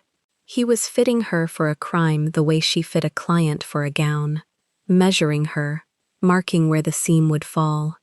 "I found nothing," Leora said. Her voice came level. "I sewed a dress. I'm sure that's true. Park smiled again, and this time he let it reach almost to the eyes, which was the most frightening thing he had done yet. I'm sure you sewed a beautiful dress. That is, after all, what your hands are for. He said hands the way the socialite had said it, months ago, in a lifetime that belonged to another woman, the best hands in the city, as if that was the ceiling. As if that was all a woman like her could ever be in a room like this. A pair of skilled hands, useful, hired, replaceable, and now, if he had his way, guilty. You'll forgive me, Park said, stepping back, the performance complete. If I keep an eye on the work tonight, for everyone's protection, including yours. He gave her the smallest bow of all, the one meant to look like grace and land like a threat, and then he turned and walked back toward the head of the table, toward the empty center chair and the men gathering around it, and left her standing alone on the cold stone in the deep mauve silk she had chosen, precisely so that she could not be moved. She thought, for one clean second, of the shop across the city, with the sign turned to closed, and the ledger in the back with a number circled in it, 90 days shrinking toward nothing. 3 weeks ago, that number had been the largest fear in her life. She would have laughed, if laughing were safe here, at how small it looked now. No one came to her side. Not one face in the hall turned toward her with anything she could use. She saw guards along the walls with the same hard shape under their coats she had felt brush her wrist during a fitting weeks ago. She saw old men in dark suits who had already decided what she was. She saw, far down the table, a young woman in powder pink with a string of pearls at her throat and an expression composed into perfect stillness, a woman being arranged, resigned to it, waiting. She saw a broad, gray-haired man with heavy brows in traditional dark gray, the pin of gold at his lapel catching the light, saying something to the men around him that made 2 of them look at the center chair and nod. And she understood the shape of the trap now, the full width of it. Somewhere out there tonight, the Bakes meant to stand and announce a marriage, Do-Yun's marriage, sealed, decided, dressed in pink and pearls, and waiting at the far end of the table. And she, Leora Beaumont, who had built the one weapon that could break it, who had sewn a lie into a hem and sent it out into the world with a bow, was standing in the middle of a hall full of people who wanted her gone, marked as the outsider, the stranger, the pair of hands with everything to gain, the perfect throat to cut if a device were ever named. Mi-suk was not yet in the room. Do-Yun was not yet in the room. The dress had gone ahead through a door she couldn't see. She was alone in a bank that had been built to keep people out, wearing a color she'd chosen to say she couldn't be moved, and every instinct she had told her to move, to go, to leave, to be a woman worried about rent in a shop across the city where nothing wanted her dead. She didn't go. She found a place along the wall where the stone was cold against her shoulder blades and the whole length of the table lay open in front of her, and she set her back to it, and she stayed. Her hands were steady, she made sure of that. She folded them once, loosely, the way her grandmother had folded hers over a stranger's mended coat, and she watched the door where the dress had gone, and she waited for the room to begin. The center chair sat empty at the head of the table, and every man in the hall kept finding it with his eyes. Mi-suk came in through the far door, and the whole room turned toward the sound of her heels on stone. She wore the burgundy Leora had built to stand. It stood. The shoulder held its line, the collar sat high on the back of her neck, and she did not slow for anyone. Do-Yun walked a half step behind her, midnight black suit, the collar buttoned to the throat, the koi at his neck the only color he carried. He had reached the head of the table, and Mi-suk set her hand on the back of the center chair. She did not sit. She stood behind it, and the whole room understood that a woman had just refused to be moved. Baek Chul-min rose first. He let the silence stretch, the way a man does when he thinks the room already belongs to him. Then he started talking, low and slow, about trust, about arrangements, about how families keep their word. "There is a matter," he said, "before we speak of marriages." Leora, back to the cold stone, watched his mouth. "Word reached me," Chulmin said, "that the Han house never intended to honor the southern roots at all." He turned his gray head toward Doyun, "that the boy planned to break from us in this very room." The room did not breathe. In front of these 7 chairs, that the girl was never the point. His voice climbed. The roads were the point, and he took the roads north through his own people before the ink was dry. The room did not breathe. Leora's hands stopped folding at her waist. Because she had written that. Every word. She had made half an inch of false basting in a real collar to give it the sound of work, and she had said the roads out loud into a black disc the size of a shirt button, and now a man across the hall was giving it back to her in the same order. The southern line, the port, broke from us in this very room. He had it note for note. Nobody remembers a lie that clean unless it was handed to them clean. Doyun's face went still in the way that is not calm.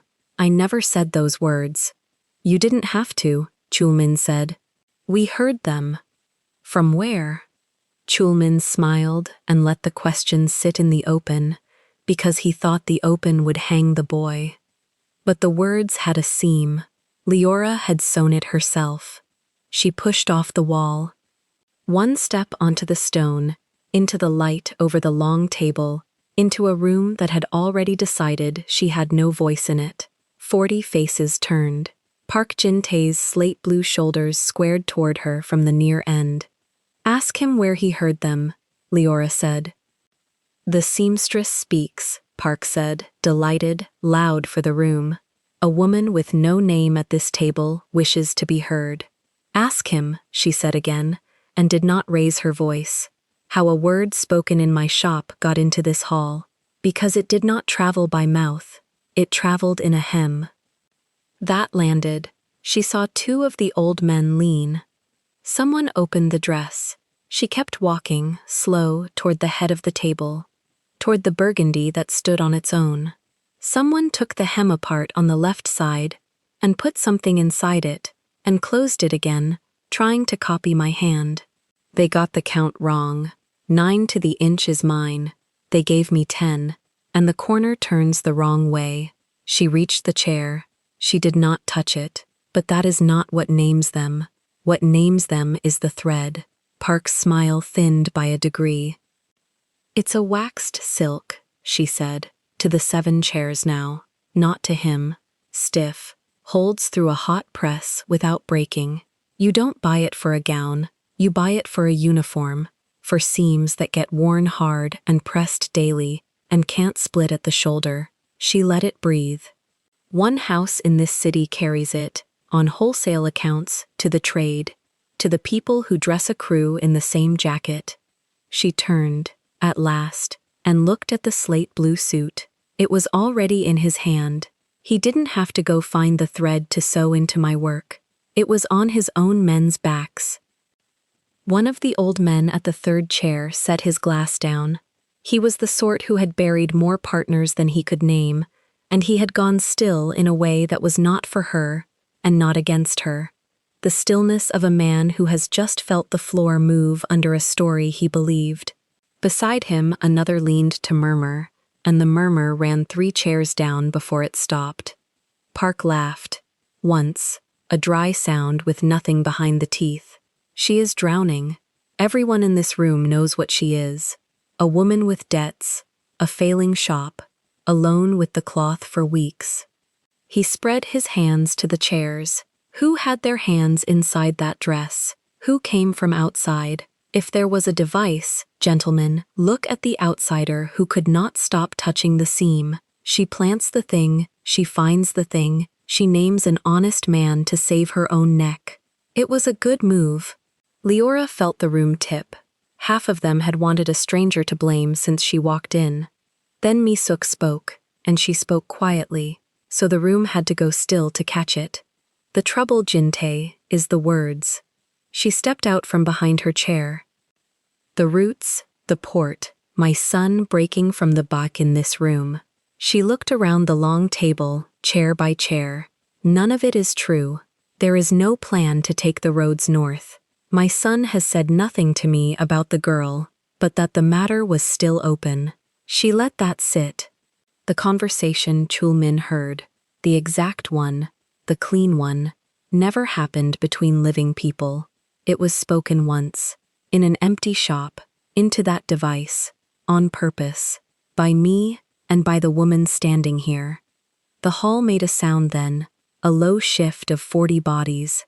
We knew someone was listening, Misuk said, so we gave the listener a lie, a very particular lie, with the port in it and the southern crossings in it, in words no one else would ever choose. A signature. She turned. And tonight, a man across this table read it back to us, word for word. Which means the device did not sit in the dark. It went home to someone. It was carried, and heard, and repeated, in this room. She did not point. She didn't have to. Every face was already turning the same way. Only the man who owned that recorder could have known those words, Misuk said. Because they were never anywhere else. Park's mouth opened. Nothing useful came out of it. You made the crisis, Misuk said, and now the quiet in her voice had an edge under it. You forged a war between my house and Chulmin's, so the marriage would look like the only door left standing. A wedding to close a wound you cut yourself. And when the roads passed to the boy through his bride, they passed through the man who arranged the boy. Through you. You would have had the port and the crossings and a widow too weak to stop it. She breathed. You did not sell us to the Bayek. You sold the Beck a lie about us, and you sold us a lie about them, and you kept the thread. Chulmin was on his feet now, and his face had turned from Do-yun. He was looking at Park with the expression of a man doing arithmetic he does not like the answer to. Park tried once more. This is a fantasy stitched by a costume girl. Then show us your men's jackets, Leora said. Turn one inside out. Read me the count. He didn't move toward any jacket. That was the whole answer, and the room heard it. For a moment, nobody said anything at all. The device had been a knife pointed at Leora since she walked through the door, and she had just turned it in her hand and set the point against the man who forged it. Chulmin sat back down slowly. Two of the old men at the far chairs were murmuring, and the murmur was not kind, and it was not aimed at her. Park gathered what he had left. He turned to the chairs, to the men who had known him 30 years, and he reached for the oldest thing in the room. You would take the word of this? Over mine? A woman who works with her hands? It was meant to close the door on her. Do-yun stood. He did not speak to Park. He walked. Around the long table, past the seated men, past his mother, to the edge of the light where Leora stood, and he stopped in front of her, and offered his arm, the way a man offers a thing he is sure of. She looked at it. She looked at him. Then she took it, and he turned them both to face the table, and he walked her to the head of it, to the center chair his father had held for 20 years. Misuk stepped aside from it. She did it without a word and without being asked. She put her hand on the high burgundy shoulder Leora had built, the shoulder made to stand, and she moved out of the way of her own seat, and she looked at the younger woman and inclined her head, once, the way you honor someone who did a thing you could not. Sit, Misuk said. Leora did not move. When the men in this room could not tell a friend from a knife, Misuk said, to all of them, she read it in a length of thread. She kept my house standing, while every man at this table looked at the empty chair and wondered who would take it. She stepped fully back. It was never a chair for a name. It was a chair for whoever kept the family alive. Tonight, that was her. Do-yun drew the center chair out from the table. This seat belongs to the one who stopped a war, he said. His voice was low, and it carried anyway. Not to a surname, not to a marriage, to her.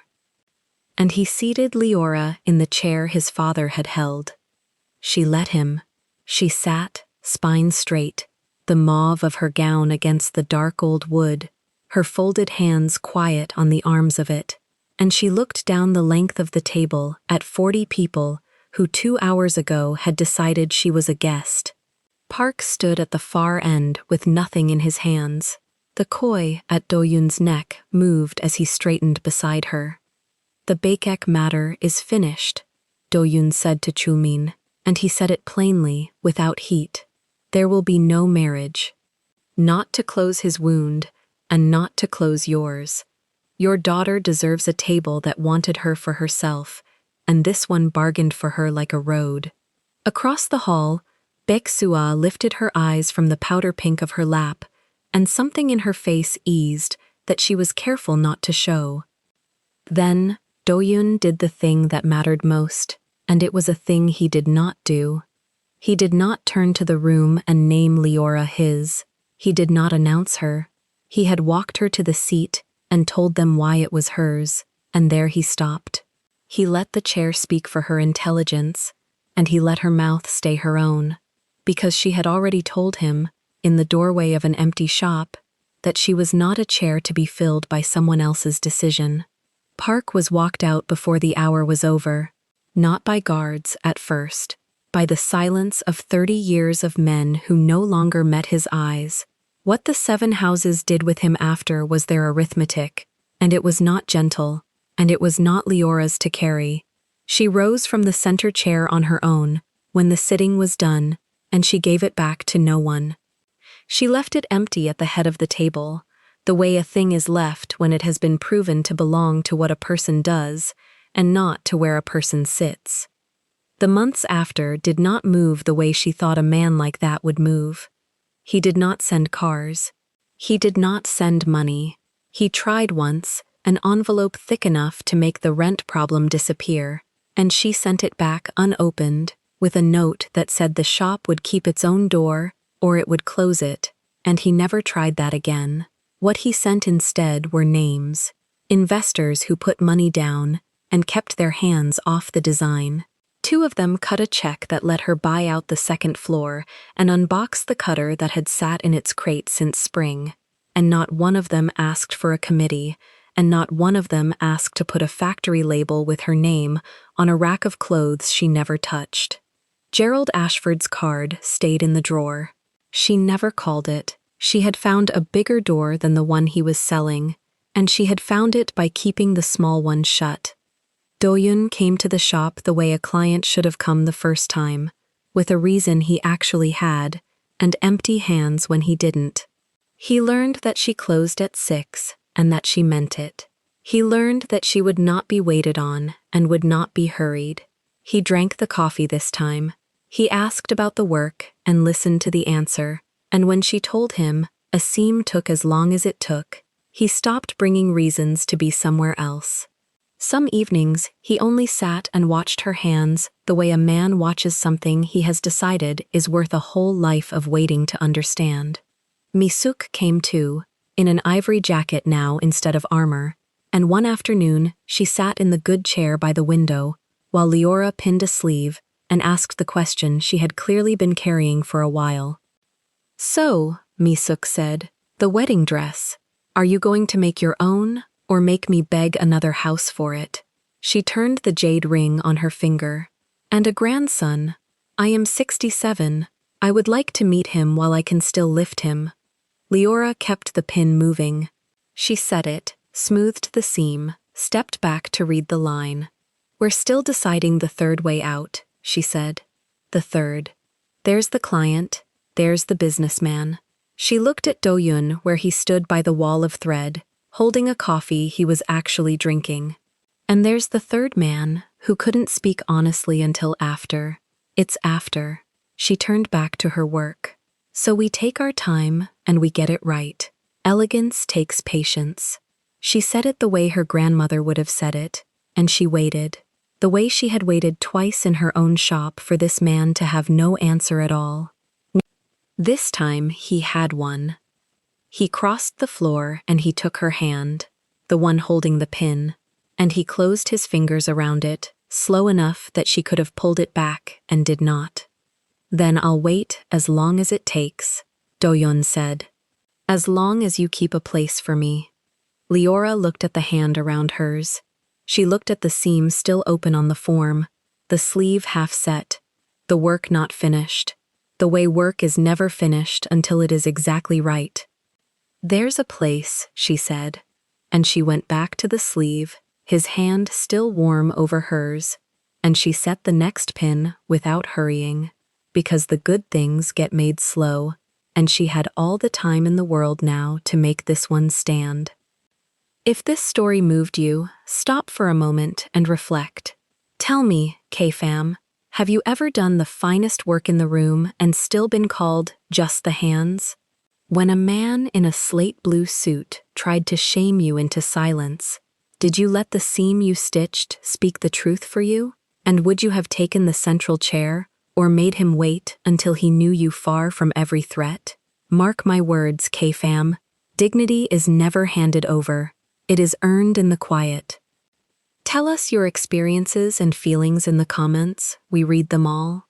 And if you believe in stories about dignity, loyalty, and hidden truth, leave a like. Be sure to subscribe to the channel and click join to become a part of our community and help the channel.